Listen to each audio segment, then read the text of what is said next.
3 Advanced Business English Strategies for Global Communication Success. Elevate your international presence with strategic business English. This mini audio course, developed by Mark Roche and Macson Coaching, is part of our Strategic Business English Self-Study program and is also included in our guide, Strategic Business English, Leadership and Management, available exclusively through Amazon. For more free resources, visit maxonbell.com. Listen to this mini audiobook and complete the downloadable comprehension and vocabulary exercises available from maxonbell.com. And welcome to our deep dive into the art of global business English, tailored for those of you at the helm of multinational ventures and leading teams across the globe. It's a pleasure to have you with us today. We're here to focus on sharpening your communication skills, a critical asset in international business. So, let's get started, shall we? Precision in our language is essential. Imagine you're outlining a strategy for the next quarter.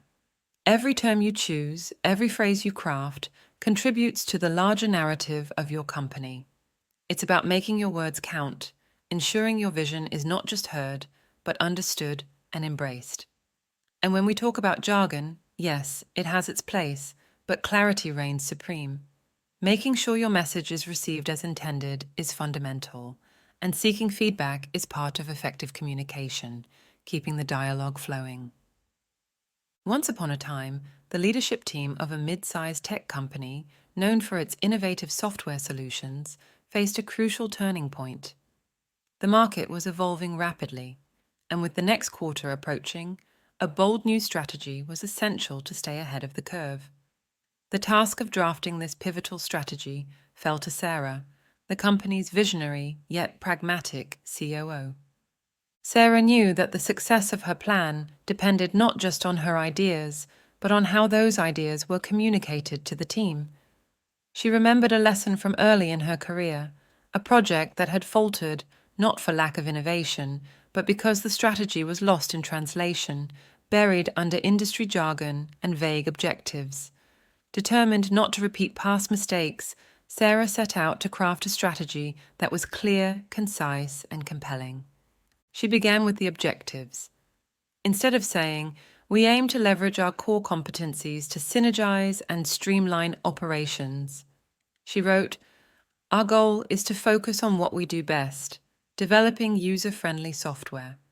By doing so, we'll make our operations more efficient and improve customer satisfaction."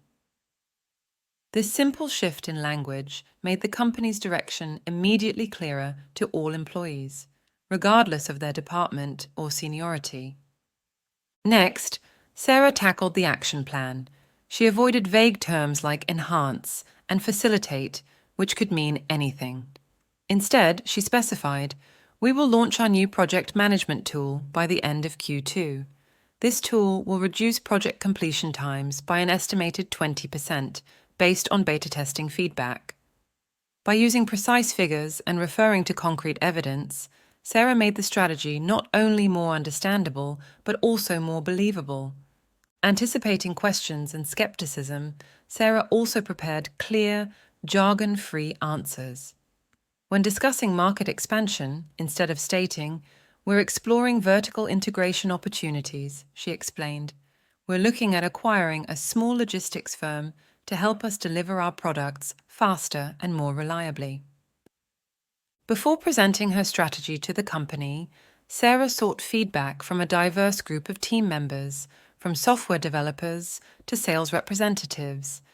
She asked them to highlight any part of the strategy that felt unclear or induced more questions than answers. The feedback was illuminating. Terms she had assumed were universally understood, like market penetration, were not as clear to others outside the business development team. Armed with this insight, Sarah revised her strategy to ensure it spoke to everyone, not just a select few. The day of the presentation arrived, and Sarah shared her strategy with the entire company. Her message was clear, her objectives were understandable, and her vision for the company was compelling. The team's response was overwhelmingly positive, with many expressing relief and excitement at having a strategy they could understand and support. In the following quarter, Sarah's company saw remarkable progress toward its goals. Projects were completed more efficiently, customer satisfaction scores soared, and the team felt more united than ever. Was this a testament to the power of clear communication? Sarah's approach to crafting and communicating the company's strategy illustrated a vital lesson. Precision in language is not just about choosing the right words, but about ensuring those words build a bridge to understanding and action. By prioritizing clarity over complexity and seeking feedback to refine her message, Sarah turned a critical strategic pivot into a rallying point that propelled her company forward. This story serves as a practical reminder that in the world of business strategy, clarity is not just king, it's the cornerstone of success. Actionable advice: be specific and goal-oriented. Start by clearly defining the objectives of your strategy. Instead of saying, "We aim to improve our market position," specify what improvement means. For example, our goal is to increase our market share by 5% in the next quarter by expanding our digital marketing efforts and launching a new product line. Use active voice. Active voice makes your statements more direct and powerful. Instead of saying, "A 10% revenue increase is targeted," say, "We target a 10% revenue increase." Avoid unnecessary jargon. While industry-specific terms can be useful, they can also alienate or confuse those not familiar with the terminology. Use jargon only when it adds clarity or when you're sure your audience understands it. For example, instead of saying, "We'll leverage best-in-class SEO strategies," you could say, "We will improve our website's search engine ranking through advanced SEO techniques." Use analogies or metaphors to clarify complex ideas. If your strategy involves complex ideas, analogies can help make them more accessible. For instance, entering this new market is like planting a seed in fertile soil. It requires initial investment and care, but the growth potential is substantial. Seek feedback for clarity. After presenting your strategy, ask for feedback not just on the content, but on its clarity. You could say, "I'd appreciate your thoughts on how clear our strategic direction is and any areas where we might need further clarification." Example: before, our Q2 strategy focuses on leveraging synergies across verticals to catalyze organic growth and drive synergistic efficiencies. After, in the next quarter, our strategy is to work more closely between departments to naturally grow our business and become more efficient. Before, we're considering a pivot to augment our core competencies in light of the evolving market dynamics. After, we plan to shift our strategy to focus on what we do best, adapting to recent changes in the market. Practical exercise: rewrite for clarity. Take a paragraph that uses dense jargon or complex language. Rewrite it using simple, clear language that conveys the same message. Feedback loop: share the original and rewritten paragraphs with a colleague not familiar with the project. Ask which version they find clearer and why. Use this feedback to guide future communication. By applying these principles and practices, you ensure that your strategic vision is not only conveyed, but resonates with your team, fostering understanding, engagement, and successful implementation. Now let's delve into the cultural dimension. It's like navigating a minefield if you're not careful. Doing a bit of homework on the cultural backdrop can make all the difference before stepping into discussions or negotiations. It's about presenting your message in a way that can be understood by your target culture. This adaptability doesn't dilute your message. It enriches it, ensuring it lands with the impact you intended. Remember, embracing culture in your communication isn't just good manners, it's smart business. In the heart of Silicon Valley, nestled among the tech giants and startups, was a rising star in the fintech world. The company had recently embarked on an ambitious project to expand its services into the Asian market, starting with Japan. Leading this venture was Alex, a seasoned project manager known for his strategic acumen and attention to detail. However, what Alex was about to learn went beyond the spreadsheets and presentations he was so familiar with. Alex's first task was to negotiate a partnership with a prominent Japanese tech firm. Confident in his pitch, Alex had meticulously prepared his presentation, emphasizing the benefits of his company's cutting-edge technology and the mutual gains from the partnership. Yet, as the meeting unfolded, something felt amiss. The Japanese team, polite to a fault, listened intently, but showed little of the enthusiasm Alex had anticipated. Perplexed, Alex returned to his hotel, wondering where he might have gone wrong. It was a casual conversation with a local barista the following morning that provided the first clue.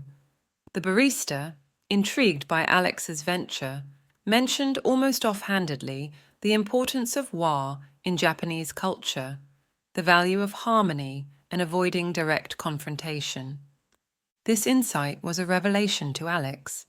He realized that his direct Western approach, emphasizing aggressive growth and rapid expansion, might have clashed with the subtler, relationship-focused business culture of his Japanese counterparts. It wasn't that his proposal lacked merit. It was that his delivery failed to resonate culturally. Determined to adapt, Alex sought the advice of a cultural consultant familiar with Japanese business etiquette. He learned about the significance of humility, the art of indirect communication, and the importance of building trust before diving into business dealings. Armed with these insights, Alex requested a second meeting. This time, Alex adjusted his presentation.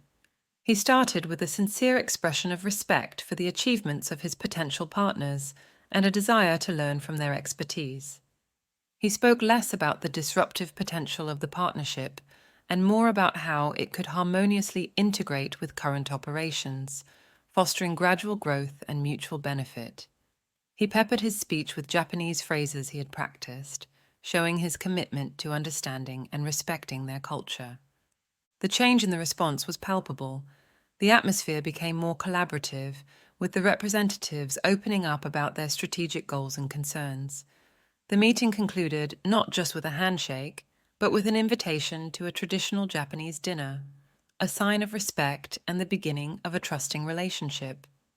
The partnership was announced several months later, marking a significant milestone in the company's expansion into Asia. For Alex, the experience was a profound lesson in the importance of culture in international business. He had navigated the minefield of cultural differences, not by diminishing his message, but by adapting it to resonate within a different cultural context. This adaptability didn't just salvage the negotiation, it enriched the partnership, laying a foundation for success based on mutual respect and understanding. Alex's story serves as a practical reminder that in the global business arena, embracing and adapting to culture isn't just good manners, it's essential strategy. It underscores the reality that effective communication goes beyond language proficiency. It requires cultural empathy and adaptability, ensuring that your message not only reaches, but truly connects with your international partners.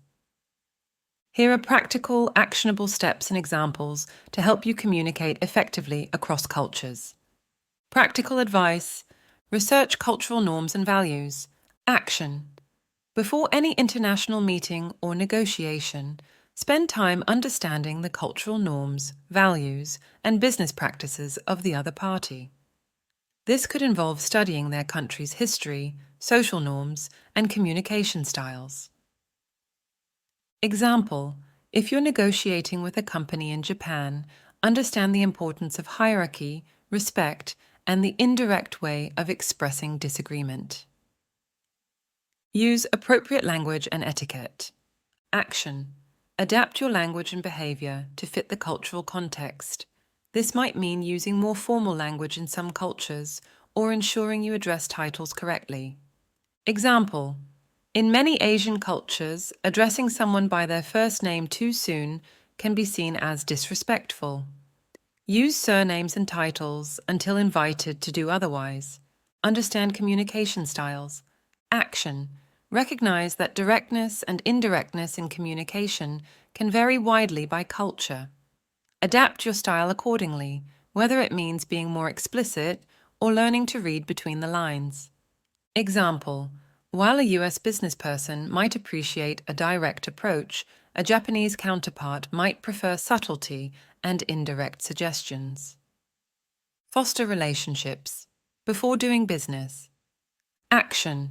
In many cultures, building a personal relationship is crucial before any business can be done. Invest time in getting to know your international colleagues or clients on a personal level.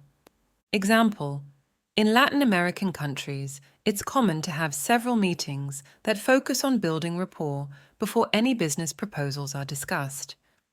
Be mindful of non-verbal cues. Action.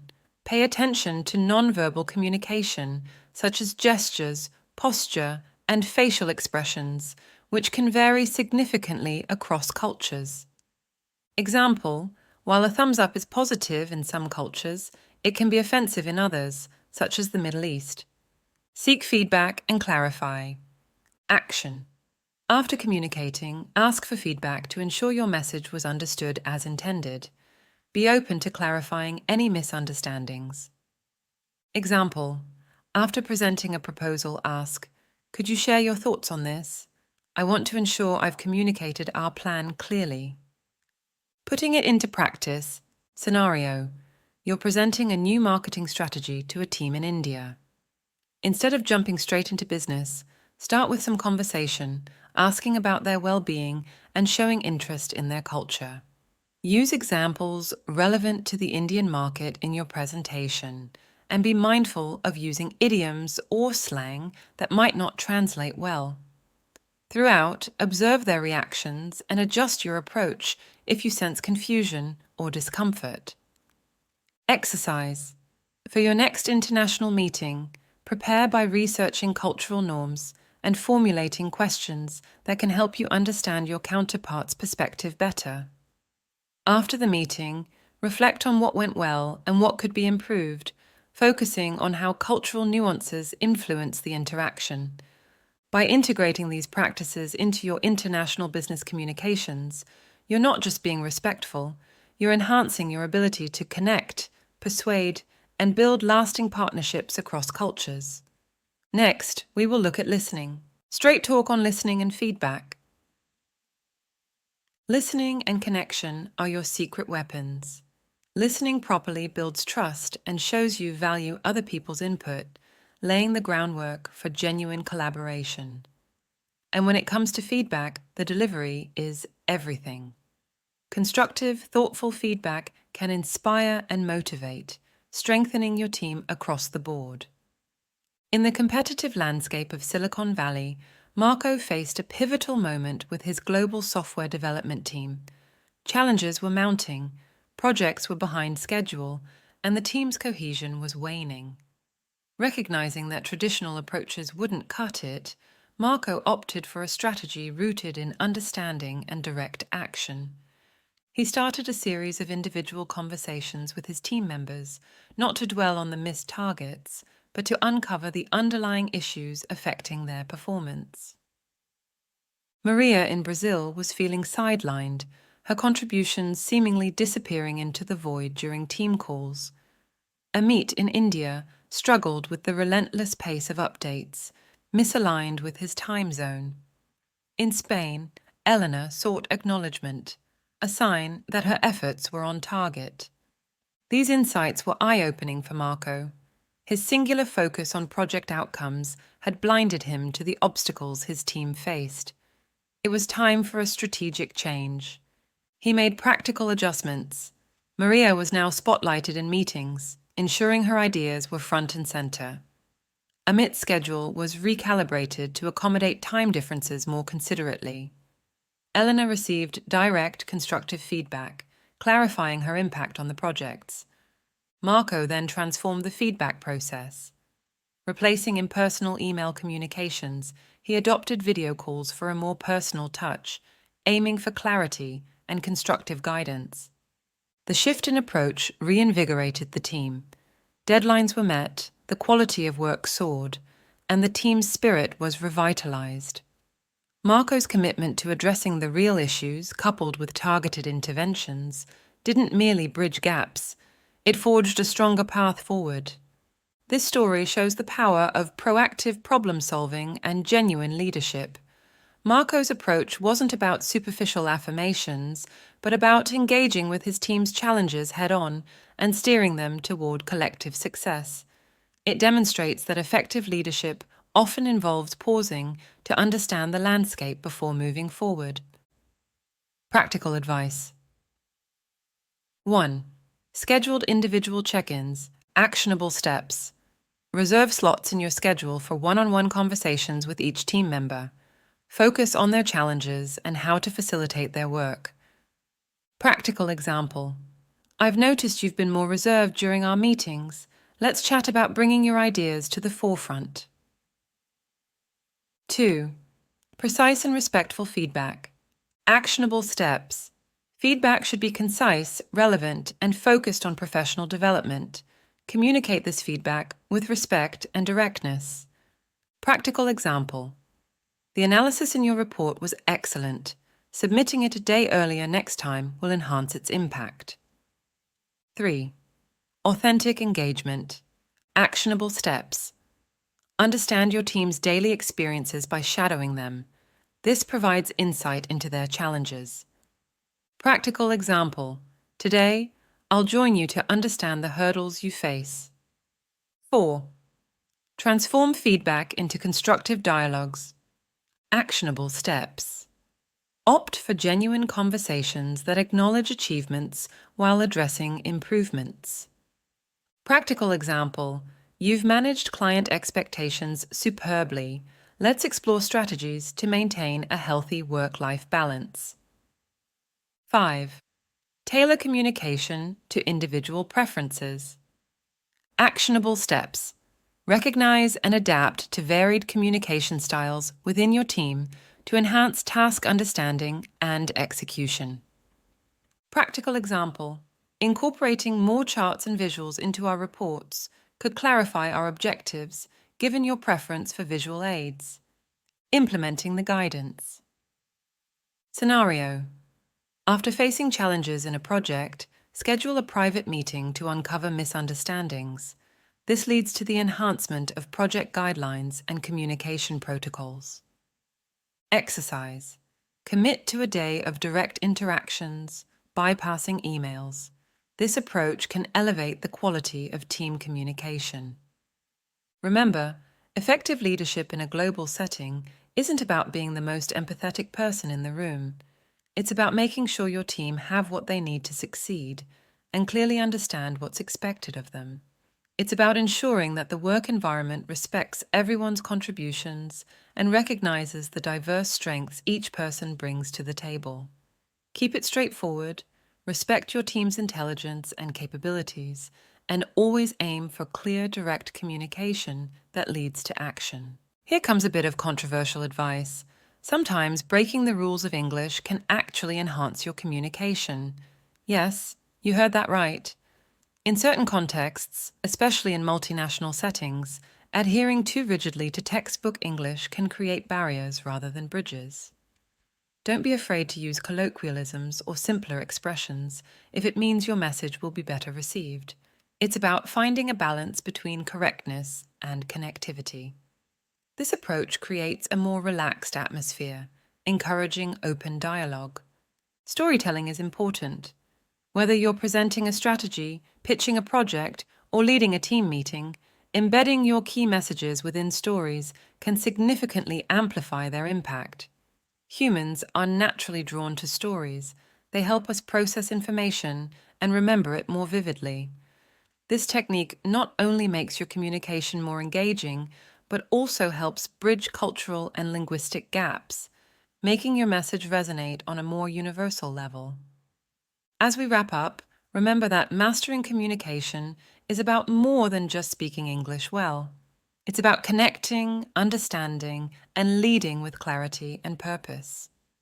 Keep these principles in mind as you lead yourself and others to success. The difference between mere management and leadership is communication. Sir Winston Churchill. For more free resources, including activities for this audio lesson, please visit us at maxonbell.com. If you're committed to enhancing your skills systematically, the Strategic Business English Self-Study Program offers a structured, clear path to improvement. This program is uniquely designed to provide a structured learning path. Receive a step-by-step guide to advance your business English skills, ensuring you make consistent progress. Exclusive access. Join a select group of professionals focused on elevating their communication abilities. Personalized support. Benefit from unlimited email support for your specific business English questions, enhancing your learning experience. Comprehensive resources. Access a curated library of audio courses, digital books, videos, templates, and exercises tailored to deepen your understanding and application of business English. If you value precise, efficient learning and seek a program that respects your professional goals, this is the opportunity you've been looking for. Sign up for the Strategic Business English Self-Study Program today and take a significant step toward refining your business communication skills. Thanks for listening. This has been a Business English original by Mark Roche and Macson Bell Coaching.